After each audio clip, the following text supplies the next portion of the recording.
ဒီယိုလေးကိုအဆုံးထိကြည့်ရသူဆိုရင်သူ့အတွက်တွေးစရာလည်းရမယ်အသုံးချစရာလည်းရတော့မယ်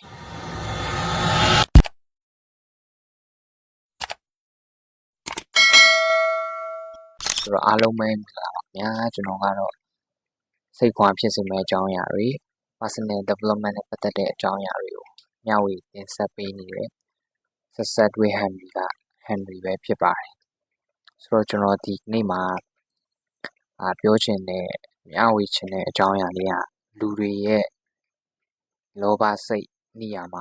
အကြောင်းအရာလေးပဲဖြစ်ပါတယ်ဒီအကြောင်းအရာလေးကကြတော့ကျွန်တော်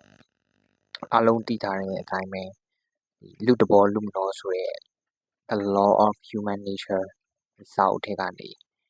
တဘောကြတဲ့အချက်ကလေးတွေကို notes အနေနဲ့ထုတ်ထားပြီးတော့ပြန်လည်မျှဝေပေးခြင်းဖြစ်ပါတယ်စာရေးသူကတော့အားလုံးသိပြီးသားလည်းဖြစ်မှာပါ Robert Greene ပေါ့ဒီစာရေးသူကတော်တော်လေးလည်းနာမည်ကြီးတယ်ဒီစာအုပ်ကလည်းတော်တော်လေးလည်းကောင်းတယ်နာမည်လည်းကြီးတယ်ပေါ့နော်ကျွန်တော်ဒါဖတ်နေတာပြီးတော့မပြီးသေးဘူးဒါပေမဲ့တော်တော်လေးကောင်းတဲ့အချက်ကလေးတွေတွေ့လို့မျှဝေပေးခြင်းဖြစ်ပါတယ်The 48 Law of Power ဆိုတဲ့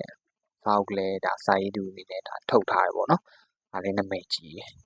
အဲ့တော့ဒါလူတွေအကြောင်းနားလည်ချင်တယ်လူအကြောင်းသိချင်တယ်ဆိုရင်တော့ဒီစာအုပ်ကို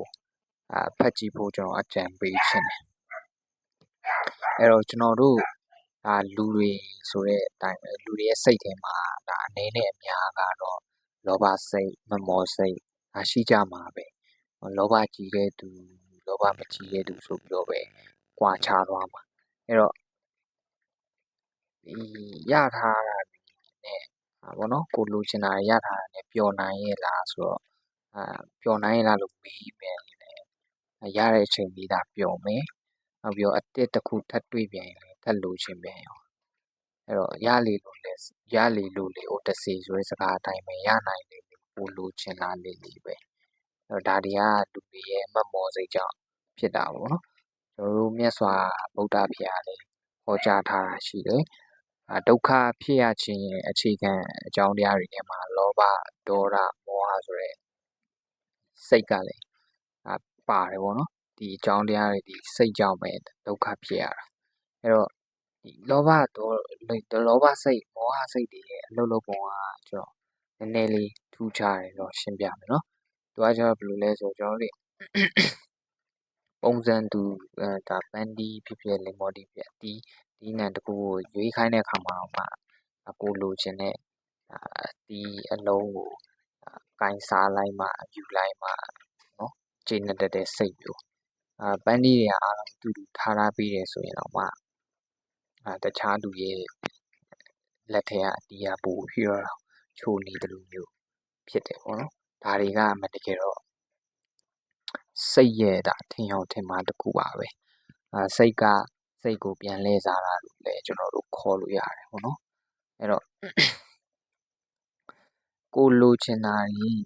ကိုမှရှိတာတွေနဲ့မကျေနပ်နိုင်သေးဘူးဆိုရင်ဒါဆိုးကျိုးတွေလည်းရနိုင်တယ်ဘာတွေလဲဆိုတော့စိတ်ပင်ပန်းလွယ်လာမယ်မမောတဲ့သူဆိုရင်ပို့ပြီးတော့ဖြစ်လွယ်တယ်စိတ်ပင်ပန်းလွယ်တယ်စိတ်တက်ကြလွယ်တယ်ပေါ့နော်စိတ်တက်ကြလွယ်ကဲတမ်းမမောစိတ်ကိုနိုင်တာဆိုလို့ဘာရှိမလဲဆိုတော့မမောစိတ်ကိုနိုင်တာဆိုလို့ရောက်ရဲတင်းတိမ်နိုင်တဲ့စိတ်ပေါ့ဒီရောက်ရဲတင်းတိမ်နိုင်တဲ့စိတ်ကပဲမမောစိတ်နိုင်တာအဲ့ဒါကရေခဲလိုမျိုးပဲကျွန်တော်တို့အေးမြတဲ့စိတ်ရှိရနောက်ပြီးတော့ဒီလောဘစိတ်မမောစိတ်ကတော့မီးနဲ့တူပဲပေါ့နော်ပါပဲသူထဲလိုက်လောင်မြိုက်နေမှာပဲအဲ့တော့ဒီရေခဲစိ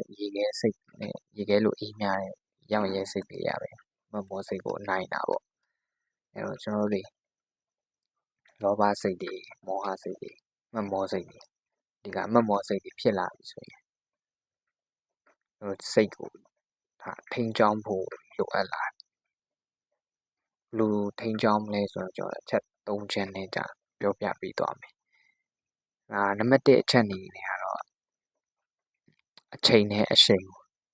တီးဖို့လိုအပ်တယ်နော်ဒုတိယတစ်ချက်အနေနဲ့ကတော့ကျွန်တော်ရဲ့စိတ်ကိုစိတ်နဲ့ပြန်အနိုင်ယူဖို့လိုအပ်တယ် တတိယအချက်အနေနဲ့ကတော့ဒါလူချင်းတဲ့စိတ်ကိုအသုံးချတတ်ဖို့လိုအပ်တယ်ပေါ့နော်အဲ့တော့ကျွန်တော်တစ်ချက်ချင်းစီပြန်ရှင်းပြမယ်ဆိုရင်ပစ္စည်းတစ်ခုခုပေါ့နော်ဈေးအောင်ဈေးဝယ်ပြုတဲ့အခါမှာပဲဖြစ်ဖြစ်ပစ္စည်းတစ်ခုကိုရောင်းဝယ်လုပ်တဲ့အခါမှာပဲဖြစ်ဖြစ်မိတ်ဆွေလည်းကြုံဖူးမှာပါပစ္စည်းကိုကဒီပစ္စည်းကိုဘယ်လောက်ပဲလိုချင်နေပါစေပေါ့နော်အရန်ကြီးလိုချင်တဲ့စိတ်ကြီးပြလိုက်ပြီနန်းနန်းတက်ပြလိုက်ပြီဆိုရင်ဘာဖြစ်မလဲဆိုတာရောင်းတဲ့သူဘက်ကဈေးကိုတင်ပြီးတော့ပြောလိုက်ပါအဲ့လိုပဲရောင်းတဲ့ဘက်ကနေပြောမယ်ဆိုရင်ဟိုကဒီပစ္စည်းကိုတော်တော်လေးကိုရောင်းချင်နေပြီနောက်ပြီးတော့အရန်ကြီးလည်းနန်းနန်းတက်ပြလိုက်ပြီဆိုရင်ဝယ်တဲ့သူဘက်ကဘယ်လိုလုပ်မလဲဆိုတော့ဈေးကိုနှိမ်ပြီးတော့ပြောမှာပဲဒါတွေကမတ်မော်စိတ်ရဲ့ကြိုးကင်ပုံပါပဲအဲ့တော့ကျွန်တော်တို့အချိန်နဲ့အချိန်ကိုတည်ပြီးတော့အချိန်ကြီးလိုက်စိတ်ကိုတေချာထိန်းပြီးတော့လုပ်ဖို့လိုအပ်တယ်ဒီလူလောကကဒါပြိုင်ဆိုင်မှုတွေဒါများတယ်ဗျာပြိုင်ဆိုင်မှုတွေများနေတဲ့ကြားထဲမှာပြိုင်ဆိုင်မှုတွေများနေတဲ့ကြားထဲမှာမတ်မော်စိတ်တစ်ခုတည်းနဲ့ရောက်ရင်တင်းတိမ်နိုင်တဲ့စိတ်နဲ့ရှင်သန်သွားလို့လည်းမရပြန်ဘူးမတ်မော်စိတ်မရှိဘဲနဲ့လည်းမရပြန်ဘူးเนาะဒီအခုခေတ်ကလိုချင်စိတ်ပြင်းပြပြီးတော့ဒါတကယ်ကြိုးတကယ်ပြင်းထန်လုပ်နေတဲ့သူကိုမှဒါတကယ်ကြိုးစားတဲ့သူဆိုပြီးတော့ပြောနေတဲ့ခေတ်ကြီးမှာဗျာမတ်မော်စိတ်လည်းမရှိဘူးရှိရလေးနဲ့ရောက်နေတင်းတိမ်နဲ့နေလို့လည်းရှင်သန်သွားလို့လည်းအဆင်မပြေနေဘူးပေါ့နော်အဲ့တော့ပြိုင်ဘက်တွေရဲ့စိတ်ကိုဒါတေချာတိပြီးတော့သူတို့တက်တာတဲ့စိတ်နဲ့အနိုင်ယူဖို့လိုအပ်တယ်နောက်ပြီးတော့တစ်ဖက်သားရဲ့လူချင်းစိတ်ကိုလည်းတိပြီးဆိုရင်စိတ်ကိုဖြည့်ဆည်းပေးပြီးသူ့ရဲ့တစ်ဖက်သားလူချင်တာတွေကိုဖြည့်ဆည်းပေးပြီးကိုလူချင်တာကိုပြန်လဲတုံးချနိုင်အောင်လုပ်ယူဖို့ကလည်းအရေးကြီးရပေါ့နော်အဲ့ဒါမှလည်းကျွန်တော်တို့မတ်မော်စိတ်နဲ့ရောက်ရင်လည်းတက်တဲ့စိတ်ကိုကောင်းကောင်းလေးအသုံးချတတ်ဖို့လိုအပ်တယ်အဲ့ဒါမှလည်းလက်ရှိဘဝကိုအထာကျကျနဲ့နေသွားနိုင်မှာဟုတ်တယ်နော်အဲ့လိုဒါပြောမယ်ဆိုရင်မတ်မော်စိတ်ကြီးပဲမဟုတ်ဘဲနဲ့ရောက်ရင်စိတ်ကလေးလည်းရှိရမယ်ဒီနှစ်ခုကိုလည်းတည်တည်ချာချာကျွန်တော်တို့ flexible ဖြစ်ပေါ့နော်ကောင်းကောင်းအသုံးချနိုင်မယ်ဆိုရင်တော့ကျွန်တော်ဘဝကတော်တော်လေးကိုအထာကျကျနဲ့လူတွေကြားမှာနေသွားနိုင်မယ်ပေါ့အဲ့တော့ဒီအကြောင်းအရာလေးကဒါကျွန်တော်အနေနဲ့သဘောကျလို့ဒါ notes ထုတ်ထားတာပါ notes ထုတ်ထားတာဒါကျွန်တော်ပြန်လဲဖတ်ပြမယ်ပေါ့နော်ဒီလူတိုင်းမှာပေါ့အလိုရမတ်စိတ်မတ်မော်စိတ်ဆိုတာအနေနဲ့များရှိကြတယ်လိုချင်တာရထားပြီးပဲပြောနိုင်ရလားလို့မေးတယ်ရတဲ့ချိန်လေးဒါပြောမယ်အတစ်ထပ်တွေ့ရင်ထပ်လိုချင်ပြန်ရောရလေလို့ရနိုင်လေဒါပိုလိုချင်လာလေပဲဒါတွေကလူတွေရဲ့မတ်မော်စိတ်ရဲ့အလုံးလုံးမှာထူးကြတယ်ပေါ့နော်ပုံစံတူပန်းဒီရွေးတဲ့အခါမှာကိုလိုချင်တဲ့အလုံးကိုကင်ပြီးတော့မှယူစားလိုက်မှကျင့်တတ်တဲ့စိတ်မျိုးနောက်ပြီးပန်းဒီရာတူတူပဲဗျာကိုတူတူပဲဆိုရင်တော့မှတခြားသူထက်ထဲကပန်းဒီပူချိုးနေတယ်လို့မျိုးဒါတွေကစိတ်ကိုစိတ်ကနေမှပြန်လဲစားတာလို့ခေါ်တယ်အဲ့တော့ကိုမှရှိရလည်းမကျင့်တတ်နိုင်ဘူးဆိုရင်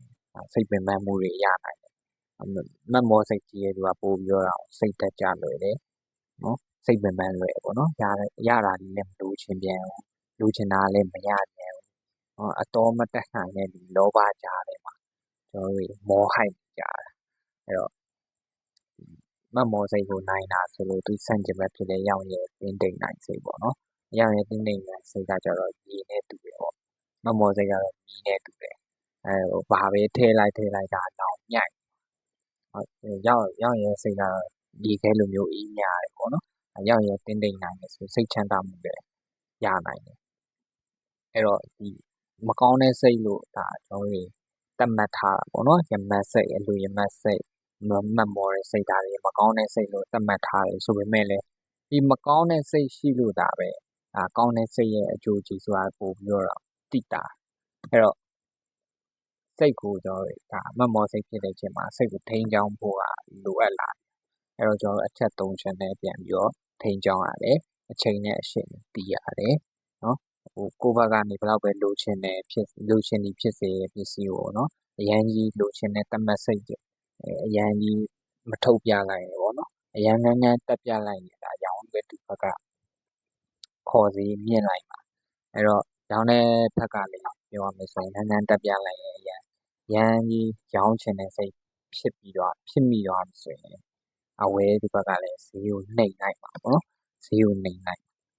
အဲ့တော့အချိန်နဲ့အချိန်ကိုတည်ပြီးတော့ကျွန်တော်တို့စိတ်ကိုထိန်းကြောင်းပြီးတော့အခြေအနေလိုက်ပြီးတော့ထိန်းကြောင်းဖို့လိုအပ်လာတယ်။နောက်ပြီးတော့စိတ်ကိုစိတ်နဲ့အနိုင်ပြန်ရမှာပေါ့နော်။ပြန်ဘက်တည်းရဲ့စိတ်ဘာဘယ်လိုရှိလဲဆိုတာတေချာလေ့လာသုံးသပ်ပြီးတော့မှသူထက်တာတဲ့စိတ်နဲ့ပြန်ပြီးတော့အနိုင်ယူရမှာပေါ့နော်။အဲ့တော့လိုချင်စိတ်ပြင်းပြနေမှာရရင်စိတ်ပြင်းပြနေမှာကြိုးစားရပြီးတော့အခုခေတ်ကတည်းကတတ်မှတ်ကြတာပေါ့။အဲ့တော့မတ်မောစိတ်ကြီးပဲနဲ့မရှိဘဲနဲ့အရာကိုတင်းတိမ်ရောက်ရဲတဲ့ဒီကျင့်တဲ့စိတ်ကလေးရှင်သန်နေလို့လည်းမရပြန်ဘူးဗျာအခုခေတ်ကြီးအဲ့တော့သူ့နေရာနဲ့သူလိုက်လျောညီထွေစားရှိတဲ့သဘောမျိုးပေါ့အဲ့တော့တစ်ဖက်သားရဲ့လူချင်းစိတ်ကိုတိပြီဆိုရင်လည်းလူချင်းစိတ်ကိုဖြည့်ဆည်းပေးပြီးတော့လူရအတုံးချနိုင်ပြီပေါ့နော်အဲ့တော့မတ်မောစိတ်နဲ့ရောက်ရဲစိတ်ကိုကောင်းကောင်းအတုံးချနိုင်ရင်လက်ရှိဘဝကိုလည်းအထာကြကြနဲ့နေတတ်တော့ပါလိမ့်မယ်ဆိုတဲ့အကြောင်းဒီညနေတာကျွန်တော်ပြောချင်ပါတယ်ဒီဗီဒီယိုကိုဆုံးထိကြည့်ပြီးအတွက်လည်းတကယ်ကျေးဇူးတင်ပါတယ်ဒီဗီဒီယိုကနေတစ်ဆင့်မိတ်ဆွေတို့အတွက်လည်းတွေးစရာအတွေးလေးအသုံးချစရာနီးလန်းလေးလည်းရရှိမယ်လို့ကျွန်တော်ယုံကြည်ပါတယ်အဲ့တော့ပျော်ရွှင်စရာနေ့လေးဖြစ်ပါစေကျေးဇူးတင်ပါတယ်